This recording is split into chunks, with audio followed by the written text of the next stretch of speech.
everybody. My name is Patience Otokpa, and it's nice to have me here. Thank you for having me. Yeah, it's nice to have you. Media. On the We Them Niggas podcast. Okay, We Them. She said, what do I do?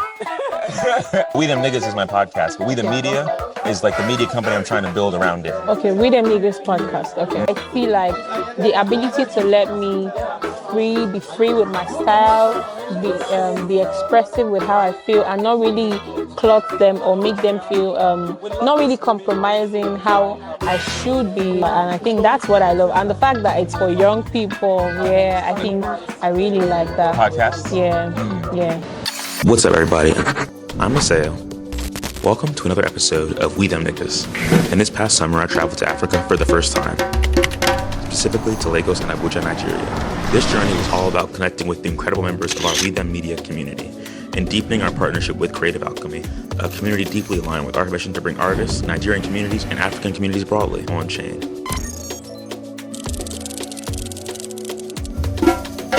Hello, everyone, and welcome to another episode of We Them Niggas. This is our final interview of the Creative Alchemy meetup. Are there any podcasts that you listen to that you feel like are standouts or like people really popular here in Nigeria? Yes, I said what I said. I love those sisters, and there's this other one. Reality podcast is owned by a friend, and there's this other one, but it's like a church, but it's not so churchy. It allows you express yourself, and then I listen to some other podcasts. I don't really know some of their names, but I just make sure I listen to people that are not so judgmental and sentimental. I appreciate that, and I appreciate you sharing. I really didn't start listening to podcasts until I decided I wanted to start my own podcast. I was just I should try and build a platform. What did this look like? And I feel like I'm still figuring out, what am I doing here? How does it work and stuff like that. But I think the most beautiful thing is that it's helped me connect with people that I wouldn't otherwise necessarily stop and take time to have conversations with. I feel like I've gotten to know so many people on a deeper level because even though people say your interview should be 30 minutes, 20 minutes, 15 minutes, I'm okay, we could talk for 2 hours if people are really into it. For me, it's about, what do we think about something and can we get through the whole thing? And maybe we can never get through the whole thing, but how far can we go in one sitting? And can we bring the audience with us? Can we be that engaging as speakers? Like you said, you have an interest in becoming a public speaker. How long have you known that? Oh, I've been doing that for a very long time because I've realized over time that I've been one person people just assume would have an answer to a lot of their questions because I do a lot of listening. And then when they most especially when it comes to relationships, they just feel like, oh, talk to Patience, she has something definitely to say. And then when they come to you, you either have an experience from someone else's experience because you've listened to them, or you've probably just seen it somewhere. You're like, okay, I think if you do it this way, it's going to work. And not just for relationships, lifestyle in general, music, fashion, school, religion, and all of that. Exposure to things and to people just puts you in that spotlight where you're like, okay, before I make this judgment or before I look at this person in a particular way, okay, what is their reason behind their behavior? What is the reason behind the way they act or they think? So I've always liked being a public speaker, owning a podcast or listening to people with good podcasts like yours. It just gives platform to see that, oh, there are other opinions, there are other alternatives from what I think. Right? So it's nice to hear alternative perspectives. Alternative perspective, very important. And they don't argue with you. They will argue. But I mean, when you're listening, when you have the podcast. Yes, very true. That's why most of the time when you listen to some podcasts, you're like, who brought this one here in the first place? Because people say dumb stuff.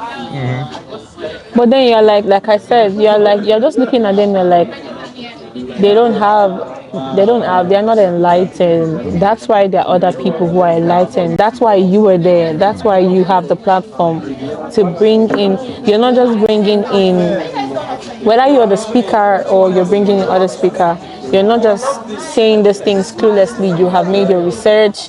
You're coming in not judgmental, but you're coming in with facts, right? Because a lot of people, most especially young people, just go out and they just say things to the internet, and people, you see them later, they're coming to the internet and they're crying, oh, somebody dragged me for saying this, I was just being me. we all have past. We all have, some have good past, some have bad. There are some things you should not be saying on the internet. In as much as you are trying to help people, you are supposed to say, okay, there was a bad part, but this is a good part. So avoid treading through the bad part, not necessarily coming out to tell us that, oh, I was a hoe for 10 years and I did all the bad stuff and all of that. But nobody's judging you, but at the same time, your own reputation is very important in as much as you're trying to enlighten people and all of that. So yeah. Yeah, and I think it's like a challenging thing to like be vulnerable and also like preserve your reputation. I think like people are very quick to judge, very quick to turn you into a meme, a clip, a 10 seconds. I'm telling you, everything's like, done. You gave 45 minutes of context and they don't care. It's gone. You're everywhere, and you're like, was it that bad? Did I say that? What was I not thinking? You're like, oh, I was just trying to be free, and the next thing I'm trending on social media for being dumb. Dumb me is Twitter. Yeah, like it's there everywhere. Hashtag dumb Maceo next week on Twitter. Now I see. And so, what makes you want to start a podcast? What makes you like be interested in like having your own platform? Okay, basically, I would want to give people opportunity to express themselves and drop their opinions and also learn. Because if I were to have a podcast or if I were to be in sessions, right? If people invite me to their podcast sessions, I always tell them, okay, I always want to have an insight of what we are talking about before I come, because I would not just want to. It's not everything that, Nigerian, we always want to catch cruise. It's not everything that is cruise. Like, it should be educative. What does cruise mean? What do you mean? Okay, when you say cruise, like, we make fun out of things. That's what we call cruise here. Like, they just want to make fun, whether important or not important things, right? So people just want to make fun out of a lot of things, and it shouldn't be so. So I feel like I would want to start my own podcast because I would want to enlighten people about relationships, about their money. Let's make the money while we are young, But stop playing with it. Yeah, so we need to be able to put out people. Media mogul energy. Yeah, all of that. So I feel like bringing in people in text, in media, in the fashion industry, art, whatever it is, like I'm bringing platforms that are enlightening people. Oh, if you do this to make money, oh, you could do this. Oh, you're having health issue. Oh, you're depressed. Oh, this is someone who was once depressed. This was how they came out of it. Nobody's judging you. You're feeling very like, oh, so there's a platform like this who is not judging me for doing this. Oh, I'm not. Oh, you know that time where something that has happened to you and you see someone talk about it and you're like, damn, I'm not alone. That feeling is so relieving. So picking topics, picking people that have experiences that are relatable, you will be shocked how much of a lifesaver you're being to someone listening. Because that maybe you just hear someone talk about your story and like, oh wow, so I'm not the only one who went through this. You are eager to want to hear their testimony of that story. So I feel like a good podcast would do that. A good podcast or a talk show or whatever it is would really do that. So I think I would be passing out my own information, not through just podcast, through fashion. I'm a fashion designer. Yeah. I was gonna say. I started doing that from a very little age. I remember when my neighbor is a tailor, and when she's done cutting all those fabrics and she throws them in the dustbin, I will go and pack them. Oh yeah. And my mom always be like, "You they dirty my house." Like I'm always bringing in those rags, and then I just use needle and I stitch and I make clothes for my door, and that's how she's like, "Oh, this child can be creative." I made my graduation dress from my secondary school. Really? I made it with needle and thread myself. I used my hand and I wore it, and my mom was so proud and she's like, "This is so nice, but you can wear it out there." And I'm like, but she was so proud and she supported me, and I'm in it now for about 3 years. I'm a unisex designer, and it's not just basic outfit. I let people express themselves in my outfits, and I'm hoping to not just own a fashion house, but let people feel confident in their style and all. So I'm also hoping I'm also a voiceover artist, which also relates to being a podcast because it basically has to do with you talking and all of that. So yeah. And you're a singer as well?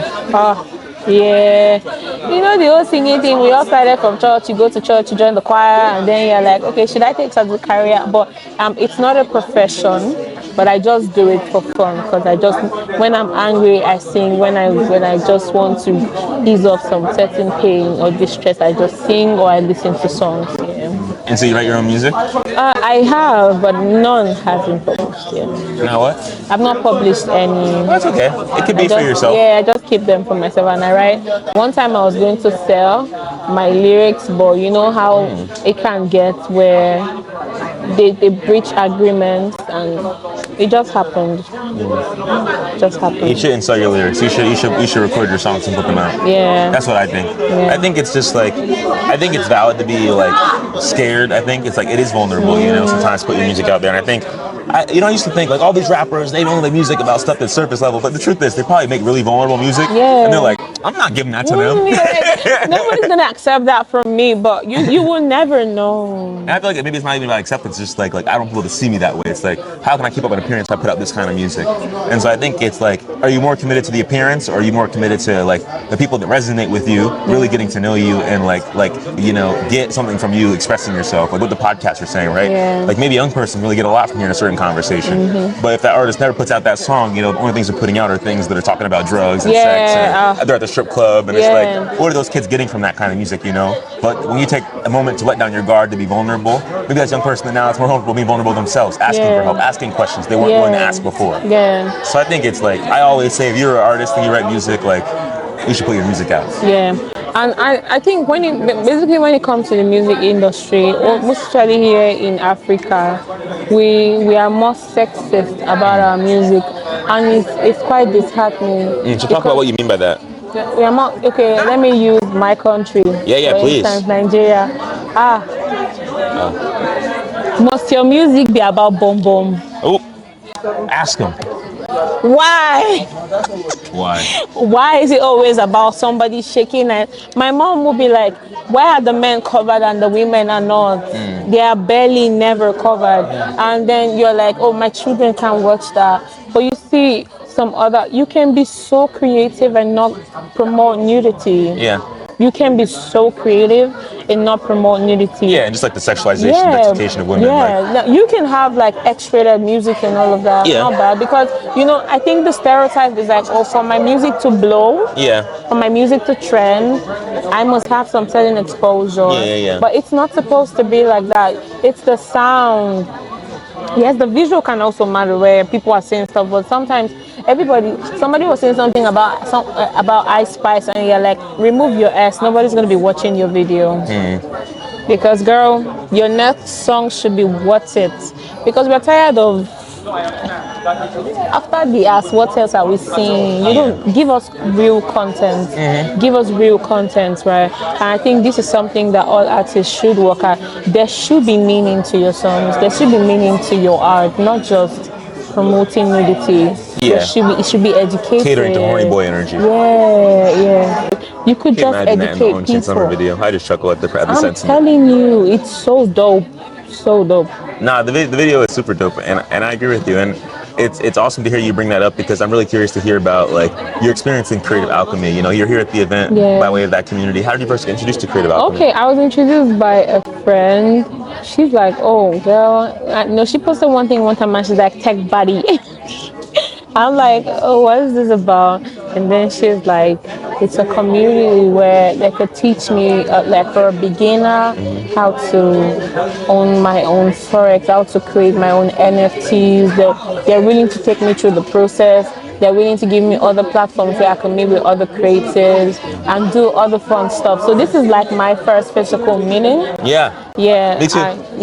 I've been in the group. I think I got into the group like 2 weeks. I'm not sure I've been 2 weeks, but I just got into the group, so I'm not really engaged in. I only joined the spaces one time, and then I was looking really lost because they were talking more of this outside. So I really like, okay, maybe over time I'll get to really know what they do. But from today's meeting, it's been really good. I've loved it already. I'm like, oh, definitely. So it's not as difficult as I thought it was. Yeah. And so what was your favorite part of today? Like, what stood out to you most? Oh, I think the workshop, the fact that it was so beginner friendly. Yeah. And this podcast too. And I think should I say this on camera? But I think I can be very shy. I talk a lot, but I just want to be with my own people to talk, right? And then my friend will always tell me, she's over there, she's like, if you want to be that influencer, you have to be able to meet with people and then talk to people. I remember when I came this morning and I didn't meet anybody. I saw Daniel, but I couldn't talk to him. Oh, you didn't But speak? I had an idea that this person was coming for this, but so how to approach them and be like, hi. But she's like, just say it anyways, that they're not going to bite you. Like, so I'm even surprised that, oh, I'm this able to click and bond with this community easily, because I could go to an entire party and just be like this. I'm like, hurry up, I want to go home. Yeah. Type of thing, and just maybe talk to the persons I know. But like, I like a community where everybody can just be themselves and nobody's judgy. At least by the time I'm leaving here, I'm talking to like 2-3 persons, and then we're sharing ideas, we're checking up on each other, because the world is hard now. Everybody is all smiley, but people are depressed and sad. So any little thing to keep them sane, anybody wants to hop on that. Yeah. And I think that's the reason my community is so important. Like, I think like you're really pointing to like the welcomingness being one of your favorite parts. Like, yeah, the conversations beginner friendly. I think at times we started veering away from beginner friendly. I'm not gonna lie, but I think for me it was still cool to see like who in this community is like has like the most depth of knowledge about this conversation as well. I feel like it's cool to know like who like the thought leaders when it comes to blockchain are in this community, because like just to have one is really valuable. Yeah, very true. And so very to have true. like 3, 4, 5, you know, like the core team. You could literally just go to this. If this one says I'm busy, you could go to the next. You could go to the next, and then there's a lot of knowledge. Because imagine having this session online, it will cost you a lot of dollars. Yeah. And then all you just have to do is make friends and then go to them and ask questions for free. So this is the importance of community, and I think I'm going to like it here. You hear that? And I'm really, I'm really happy to hear that, because I know belonging is so important to them. That's something I've learned in conversation with them over the last week. And like for me, it's the same. I really have been aspiring to be building a space like crypto. Like, what black person is talking about crypto in America? Like, I saw one podcast called Earn Your Leisure. They're talking about like Bitcoin went up, but they don't know anything about like the Ethereum ecosystem and how people are building apps. Like, they're not really talking about that stuff. And I was like, that could be me. That could be me. Yeah. Like, I know. And I mean, I don't know actually, but it's like, but I'll learn, and I'll ask people who know. Exactly. I do this thing, right? When you come to me, okay, let's say you come now, you're like, I'm looking for, what should I use as an example? I'm looking for an artist. I am an artist. Even when I'm not, all I just have to do is make a few calls. I'll get a friend as an artist, and yes, we are all artists. All I just have to do is learn. Give me time, I will learn. I can be what you need. I can get you what you need. It's either I can do it or I know someone who can. And that's the essence of community. You're giving platforms to other people to do things that you can do. But other than let it go outside, you're bringing it home. Yeah. Community is home. Yeah. So I think that's the whole essence. And I absolutely agree. And I was going to say, for me, such a big thing has been like, crypto is so intimidating. Like, just to learn about, it's like crypto, finance. If you don't feel like you understand finance, then crypto can just feel like tech finance. And it's like, so when people I used to think so too. Like, once I just think, if I'm thinking tech, I'm like, count me out. Yeah. Count me out. But then when you have platforms like where they make you realize, it's not so deep. It's deep. It's actually deep, but it's not as deep as I thought, right? It's not as hectic as I thought it would be. Yeah. It's not so above your head. You can actually learn it. Yeah, and I think like spaces like this, that's what I was gonna say. Like, when I got into crypto, I was in like 5, 6, 7 different communities asking my questions until the community would fade, and I'd be like, all right, like, I guess I'll go find friends somewhere else. Yeah. But like, they're not really my friends, long term, if I have to do that all the time. And so I think over time, it's been awesome for me to discover like that with consistency, you can find spaces like these, I think like I go to conferences in the US. I've been to more than 10 different crypto conferences, and I met probably like maybe 60, maybe 70 different black people in crypto. But it's like I have to do all that to meet those people. The idea that you all have a community, within like a 3-hour radius that you can see like and be in conversation and learn and grow together. I think you all are so lucky to have that, and to have like thought leaders that are local, to have a space to be able to build together. I think you all are so fortunate to have that, and that many people don't get to have that. But that's really the reason that I'm creating my my platform is that I can start to find the people who want to be the leaders in creating spaces like these, so that we can have more of them be accessible to people, our diaspora around the world. Okay, that's because great. it's important for us to feel resourced. Yeah, it's important for us true. to feel like we can learn, and like there's a place for us to go to learn, even if it is online. It's just like we need to feel like we have like a friend in the game as we do it, true. someone else to ask our questions with. So I appreciate you saying that, and I'm curious. How do you feel like the Nigerian culture fits into your creative expression and your vision for this platform that you want to create? Okay, Nigerian culture, we are very colorful, we are very creative. You'll be shocked at how much you can do. All you just have to do is ask questions, right? So like I said, I would like to express myself more in style, in styling people, and then putting up my own designs, and then when it comes to the talk part of it, like my podcast and all, I also want to like give out platforms to young individuals to be able to express themselves in diverse forms, in those places where you best feel you can express yourself, right? If I can talk better in tech, you can talk better on something else, and everybody has where their strength lies. Look for people in their strengths and just let them bloom there. Let them bloom there, and then I already have a brand, Rush Adon. You can check it on Instagram. Okay. I just style people. I style women. I style men. Whatever representative, you just make them feel beautiful. You make them feel unique in whatever they choose to show themselves in. So that's what I plan to do. I can tell you that. It's been really nice to hear you talk about your vision of a podcast and the kind of conversations that you would have when you talk about music and the sexism and like how there's room for cultural progress, for it to be a space that promotes things that actually serve people. I'm curious, like with your brand, what's your vision for your brand? Like, what's your impetus? You say making sure people can feel beautiful and self-expressed and not be judged.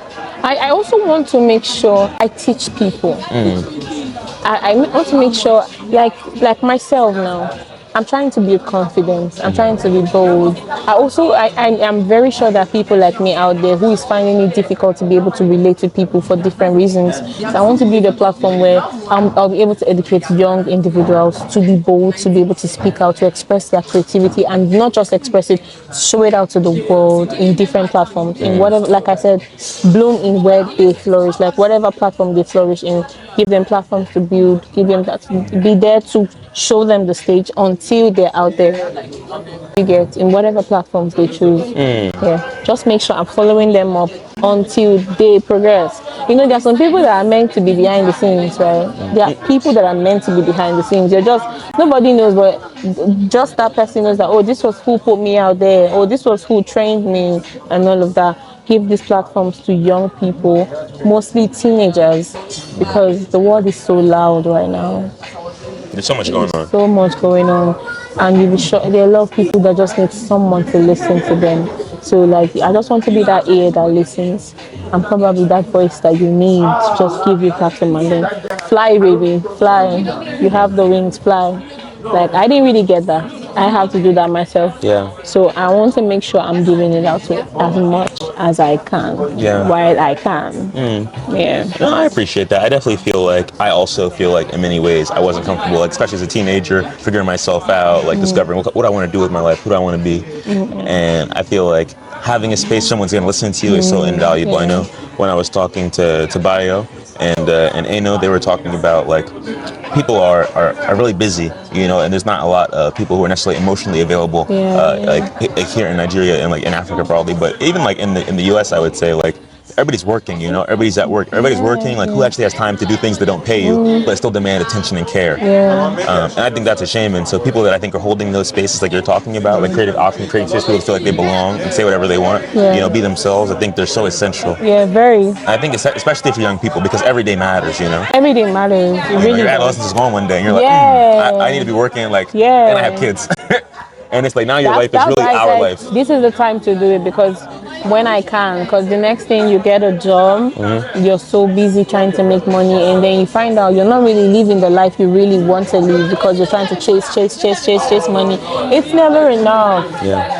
So in the midst of chasing that money, it has to be what makes you happy. It has to be you doing what makes you happy. That's the only way you can feel purpose. You can feel like you're really working in purpose. You're delivering that purpose at that time. Yeah, so I think that's just it. Well, I think you have so much wisdom to be able to say all the things that you've been saying, and I'm like so glad that we made sure to sit down and have this conversation. I am pleased. Thank you for the platform. Like, it's been a while I actually spoke to. I like it. Like, if you know me, my love language, I like smart people. When I just see smart people, ooh, butterflies in my belly. Like, I just like I'm it when I just see smart people and I'm like, oh wow, speak, I can hear you. You have my attention. Like, Yeah. that's just it. So it just gives me a platform that, oh, there's somebody I could learn from. I just love it. And like I said earlier, I think I'm just going to love it here. No, So I definitely think you are, and I would say that's the reason I love being here in Nigeria so much. I've met so many incredibly brilliant Black people, and I feel like it's a shame, like how undervalued I feel like people can be here to be so smart and to feel like they just don't have resources or a platform. Yeah. I think like I'm so excited to continue to figure out what my role is, what our role is, we the media here in Africa and in Nigeria, but just like on the global scale, how do we bring people who have so much knowledge and value, like to the people who are excited to receive that value? And I'm so blessed that we got to have this conversation, that I got to have this experience, Thank you putting so myself much out for there. having me. Do you have any final words for my audience? Oh yes, please. This is going to be an awesome. It is awesome. So you should watch his videos, listen to his podcast, subscribe, like, leave a comment, engage. Everything you can do, engage, because you'll be surprised that share the links if necessary. Once you find anything relatable, there's definitely someone who's going to need something someone is saying at a time. Just spread love. Well, thank you everybody for tuning into my podcast today. Thank you for being along with me on this journey as I'm building this platform, as I'm connecting with people who are new to the community and who are new to my community, whose communities I'm new to as well. I think this whole experience here in Africa and Nigeria has been mind-blowing, eye-opening in so many ways, and I feel so blessed to have had this homecoming as the first person in my family to return to Africa, which is like crazy to realize, but also to feel like I'm finding belonging in a space that, from across the world feels foreign, even though it's a place full of people who look like me. And so I feel so lucky, I feel so enlightened to be in this space, and so excited to return in the future, and just really say thank you for giving us your attention. And I hope that you do return. I hope you make our way to the Discord and you join us sometime soon so we can learn about what you are and how we can support you. And I hope that you do launch your podcast, even as an NFT. And I hope that you all go and collect those NFTs and support Precious Patience in creating that platform. I think that you're such a beautiful soul, and I hear that your vision is going to be so impactful if you really do take time to put energy into it. So I hope that you do. I will. I'm going to hold you to that. Oh, definitely. So thank you so much, and I hope that you have a blessed day. I like to say booyah to close out the interview, so we say 3, 2, 1, booyah.